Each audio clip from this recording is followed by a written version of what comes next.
my very first call on FTO that ended in a SWAT call out and a home invasion robbery. And then in my next month of field training, I end up in the north end of the city and locate a bank robbery suspect that had hit his third bank in 3 days. And that ended in a shootout and him ramming police cars. Hey everybody, welcome to Huntsville Biz Talk, brought to you by Nectar Bridge. We talk with business owners, leaders, and subject matter experts about the ideas, challenges, and opportunities shaping business in Huntsville and beyond. Nectar Bridge provides back office support, including accounting, operations, and software solutions that help small business owners and nonprofit executive directors stay focused on their vision instead of getting stuck in the weeds. My guest today is Jeremy Wade with Mission First Alliance. He's got the Furthest Out Client Award. They are in the Chattanooga, Tennessee area in beautiful downtown Cleveland. So Jeremy, tell us about yourself and what's Mission First Alliance? Yeah, thanks for having me, Gary. I really appreciate the opportunity just to share. Obviously, this is something that we're very passionate about, and the Lord has really directed our paths because, yes, we're in the Cleveland, Tennessee area in the suburbs of Chattanooga, but we're originally born and raised, my wife, all four of our kids, myself, in the Seattle area. And so we just moved to Tennessee 4.5 years ago, coming up on 5 years ago. But prior to that, always in the Seattle area. The path that God had for me was in law enforcement, which I loved the idea of public service, either police or fire. God clearly opened the door in the Seattle Police Department, which was the largest department there in the state. And that is really was my top choice and where I wanted to work, just to be able to potentially have the greatest impact and opportunities and just to see a variety of things. And and it didn't let me down. It was challenging. It was exciting. I remember even going to the police academy, and then in my first couple of years, just frequently telling my wife, like, I can't believe I'm getting paid to do this. Like, this is so much fun. And while it was fun, in my first couple of years, I also had a lot of challenges. It was my very first call on FTO that ended in a SWAT call out and a home invasion robbery. And then in my next month of field training, I end up in the north end of the city and locate a bank robbery suspect that had hit his third bank in 3 days. And that ended in a shootout and him ramming police cars and all that. And then a couple months into me getting assigned to the East Precinct of Seattle, which is the one that was given up during the riots of 2020 and Chaz zone and all that. But that East Precinct, where in the first few months of me being assigned there on a Halloween night, we had a Seattle police officer that was ambushed and murdered just a couple hours before my shift started. 4 more officers just south of Seattle a month later were ambushed and murdered in a coffee shop. And then a 6th one was murdered on a domestic violence call just south of the city. So 6 officers in the span of like 3 months. So there was a lot in my first couple years. And then really also the additional challenge was me as a Christian, me being born and growing up in a Christian home, my faith being important to me. And then getting into law enforcement, I heard all the warnings of the ways the job could impact you. But I kind of dismissed them and said, I'm good. I've been married for 5 years. We just had our second child. I felt like I was solid in my faith. But it took me over 2 years before I met another Christian police officer, and I struggled in my faith. I worked a shift. I wasn't able to go to church very often at all, and I had no examples to follow. I even had a veteran officer telling me he didn't think you could be a Christian and a cop. So it was just a challenge for me. And it was about that 2-year mark in where it all came to a head for me. And I just recognized I was not the man of God. I was not the husband. I was not the father, and recommitted my life to the Lord, surrendered my life to the Lord, in a way that I don't think I'd ever done before. And then that started me on this journey of learning what it looked like to live out my faith and trying to do ministry inside, the department, and God opening up amazing doors inside the department and around the state and a little bit around the country in terms of wellness and support for first responders and trauma support and marriage support, and just to combat all the suicides and PTSD and all of those kind of the fallouts from the job. And that all led to even a greater just burden for my faith and a burden for the gospel, because all that support for first responders is good, but it's all falling short apart from Jesus. And what I recognized is there is very little faith-based support for first responders nationwide. It is maybe the chaplain's job, But many departments either don't have a good effective chaplain or don't have a chaplain at all.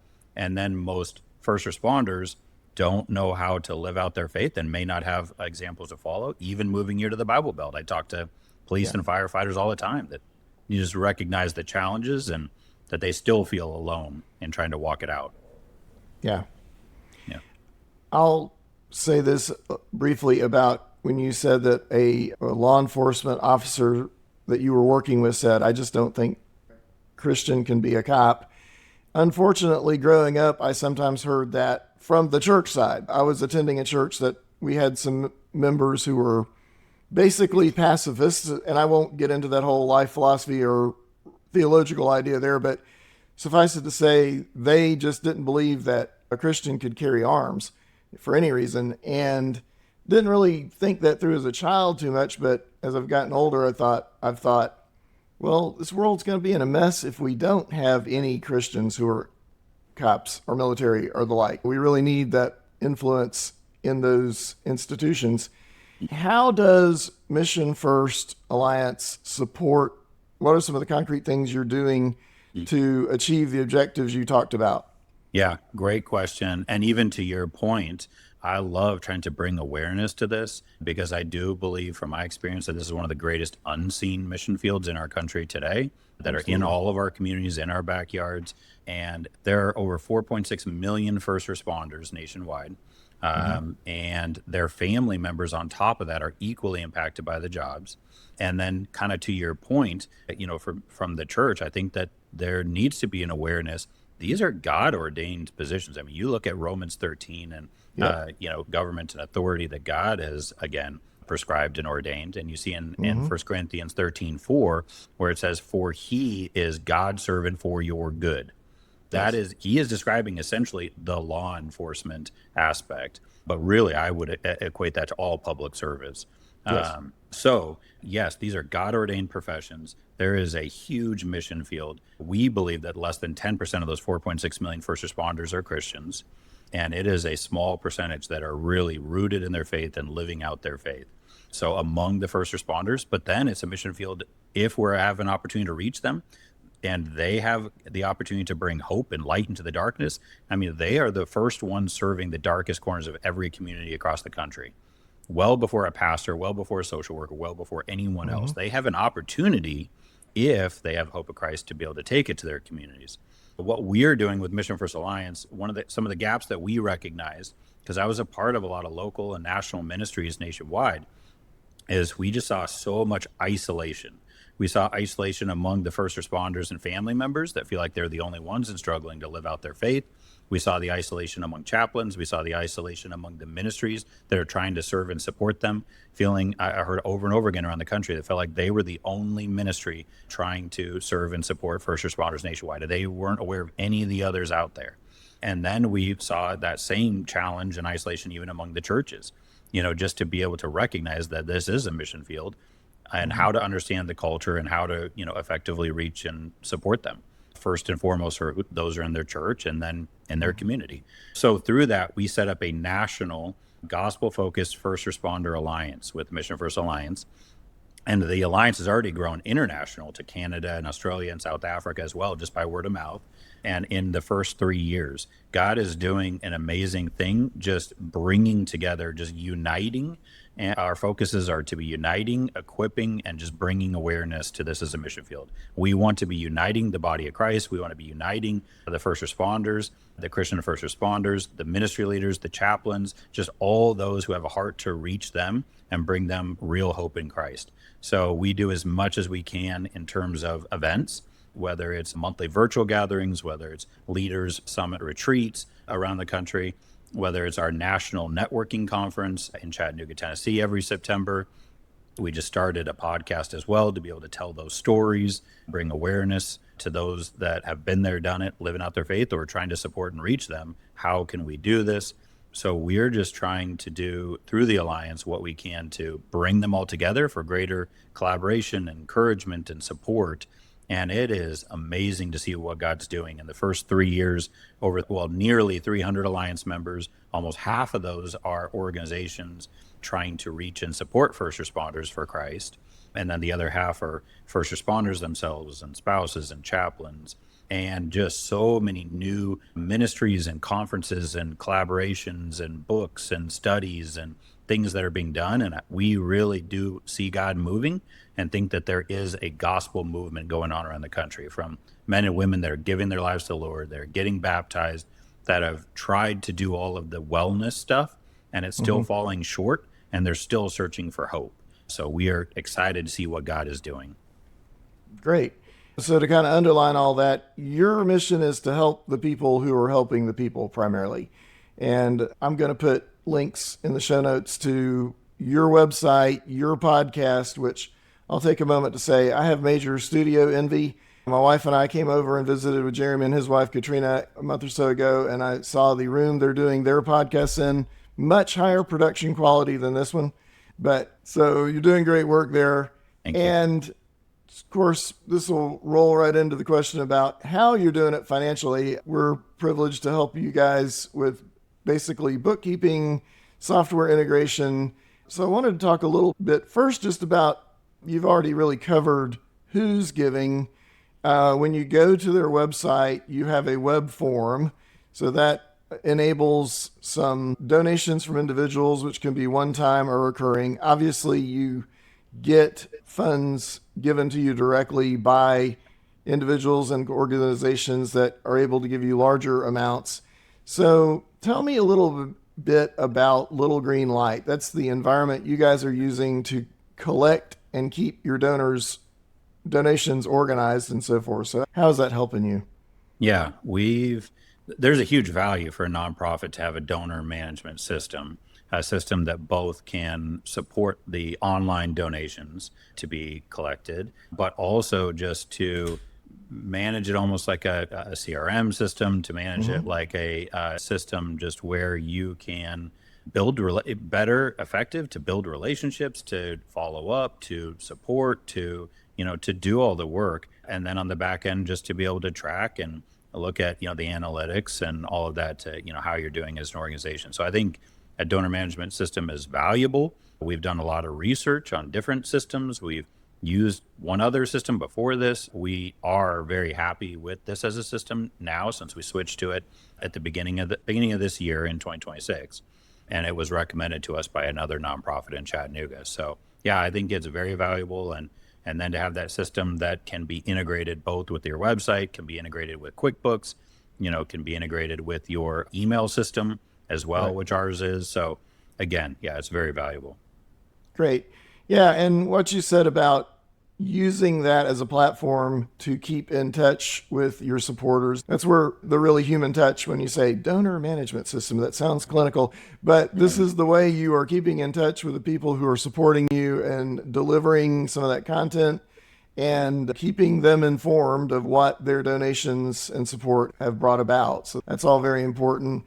And it's integrated with QuickBooks. So you guys are using QuickBooks Online as your main accounting solution. So if you guys just write a check or use a debit card or the like for an office expense, all that information is flowing through QuickBooks. And what's been really cool is we've been able to integrate Little Green Light with QuickBooks so that things like the timing of a donation is recorded correctly. One of the things nonprofits always have to deal with is a lot of people like to donate around the end of the year, don't they? So it's important that we keep that synced. The donation is recognized at the end of the year so that the donor gets the tax benefit if they're interested in that, and that timing is accurately recorded. So I wanted to also touch on the topic of grants, because one, record keeping is important it's always important because you have to file 990s and so forth, but particularly the grant writing experience really places a premium on your record keeping. And I'll let you talk about that because you've been through that recently, right? Yeah. We have. And again, we only started this nonprofit maybe 3.5 years ago. Yeah. And so we've learned so much. But fortunately, we have worked with a bookkeeper from day one Right. to keep up QuickBooks and to just have good record keeping. And I think setting up those systems and those processes early as an organization is really critical. Or if you haven't had them, to make it a priority, because there's so many layers to why it's important. I think, yes, for annual tax reporting, the IRS and 990 obviously is a main factor. Even just for transparency to donors, again, where's the money going, how is it being used, so is very important. And then it's also very important, like you said, for the grant process, or for some donors, major donors or trusts or foundations, they're going to want to see and need that kind of information. And we started working with a grant writer last year. We didn't really receive any grants last year. And I've heard for nonprofits, it's really not until about 3 to 5 years that they might really be grant ready. But there's so many aspects that go into being grant ready, both organizationally with your board and your bylaws and your systems, your processes, your foundation. Do you have a good sustainable organizational structure and financial as well? Like, where are you at? Because I think that for more and more donors, they do see it as an investment, and they want to Absolutely. know that it's a sound investment. And so that financial aspect is really, really important. So we were grateful that we have set some of these things up early, because even this major grant that we just put in for in the middle of May this year required either a financial audit or a financial review. So we had to have good record keeping to be able to step into that and do that, and do it in a short time frame too. So it was essential. Like, we wouldn't have been able to put in for the grant had we not had good financials and record keeping. I will put in a plug for one organization that's really supported us and that supports many nonprofits, which is Mission Increase. Okay. And they do provide either quarterly workshop training, one-on-one coaching, and support for Christian nonprofit executives and leaders. And they provide all their support for free. And it was a little over a year ago that we even got to go through a 8-week cohort that was called Managing Ministry Money. And Okay. they brought in 8 different kind of financial experts on different things to do a training and a teaching on different topics, to talk about P&L statements, to talk about Right. payroll, to talk about reserves, financial reserves, to talk about, just so many different aspects of, cash flow projections, just different things for nonprofits specifically. And I think I've just been amazed that many nonprofits don't do a great job in this area. And I think it's one of those areas that really can hold back a nonprofit organization. Yeah. So yeah, it's been instrumental. And then, yes, just as a little plug, it's been amazing working with you, Gary, Appreciate for it. you to be that person for our organization to help us with all that, because that's not my strength. And I don't think that's the strength for many nonprofit leaders. So Yeah. it's like, who do they turn to so that they're not trying to reinvent the wheel? They're not trying to do it on their own. They're not trying, it doesn't fall short. So you need someone that's got that experience, that's got that expertise. And yes, QuickBooks and bookkeeping is an aspect of it, but really, like, as you know, it's so much more than that. Yeah. It is almost like an HR for the, nonprofit. It is all the back end support for payroll and Right. bookkeeping and, other back end administrative stuff that you have helped us with. Even getting ready for that grant and that financial review, and getting ready for our annual 990, and so there's just so many pieces along the way. Yeah, one of the things you've touched on there, and I appreciate the plug, and I'm going to put Mission Increase in the show notes as well, because that's a really good call out. Nonprofits, and you really said it, most nonprofits just, and it's parallel to small business in a way, usually start an initiative, be it a nonprofit, either because you feel a calling for a cause, or in the case of a business, you want to do the thing you wanted to do home repairs or something like that. Either way, all these mechanics and trappings, all the bookkeeping and all the HR related issues, making payroll and all that are just, they're necessary, but they're distractions. So getting help, and I'll call out another thing that you mentioned, You had a bookkeeper from apparently about day one, and I just came in a few months ago. Getting everything set up right at the beginning or very close to the beginning is super important, because after you've been doing it for a year and you have to do the 990s, or say you grew rapidly, and you guys have grown fairly rapidly, the opportunities start coming up. And okay, now if you weren't doing all this right to begin with, now you got to clean things up for 2 years or the like. It's much easier and less expensive to just go ahead and lay the foundations. In the case of a nonprofit, there's generally a feeling of, we don't have the donations coming in to support that. Honestly, that would be something worth hitting up a donor for. Say, hey, we need help getting this foundation laid. There's a lot of nonprofit minded CPAs that'll help to some extent too. I'll throw in a shout out as well, because it is a team effort. You're using Honeycomb CPA in Huntsville to do your 990, the tax return work. And you had a local CPA do the review that you mentioned. I'll put him in the show notes too. Do you remember his name? I frankly don't. Yeah, Terry Winstead. Right, Terry Winstead. I'm sorry. Yeah, he did a great job getting a review done for you quickly. And you need 2 CPA firms for that because of independence. The Honeycomb does the work, so you have to have somebody else to do the review for you. So yeah, it ends up being a cast of characters, if you will, that you have to make the mechanics work right, just so you can do the thing you actually want to be doing, which is, in your case, is supporting first responders. Yes, and I've heard that over and over again, definitely on the nonprofit side, and we are, through the Alliance, supporting many first responder nonprofits and ministries, supporting them around the country. And I'm sure, again, like you said, I'm sure it's very similar for small businesses. It's like you get into, like you said, you get into it because you're passionate about something.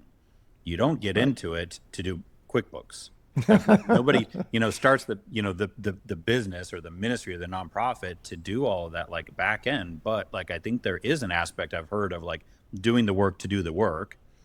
You do have that foundation, and that organizational stuff is critical. And at some point, if you don't get it, you'll see why it's so critical. It'll come to a head at some point. And I think it is important to set up, a team, to have people, that have expertise in certain areas. I've heard that as a downfall, for some, nonprofit leaders that are trying to do it all, trying to wear all the hats, and many of them that aren't their expertise.